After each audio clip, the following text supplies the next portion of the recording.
சுட்டும் விழிச்சூடர் என்று ஒரு பொய் கொண்டு பாடினாலாவோ என்கிறாய். அது பாரதியார் பாட்டியா? அவன் டியூனை தான் திருடுறானா, நீ பாட்டையே திருடுற.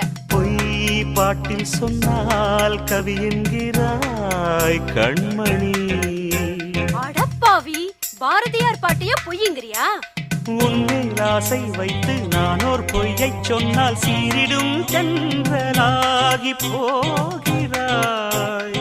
எஸ், உனக்காக மையம் கொண்ட இந்த புயல் இப்போ கரைய கடந்துருச்சு. போ. மெய் பாட்டில் சொல்வேன் ஏற்றுக்கொள்வாய் கண்மணி. நீ பொய்யிலே பிறந்து பொய்யிலே வளர்ந்தவன், உன்கிட்ட ஏதுயா மெய்யே? தேனை போன்ற காதல் வெம்பாகுமா? காதலாவது கத்திரிக்காயாவது தேவி என்ன சேர பிம்பாகுமா? Don't follow me. என் நெஞ்சிலே உன் மந்திரம் ரப்பப்பா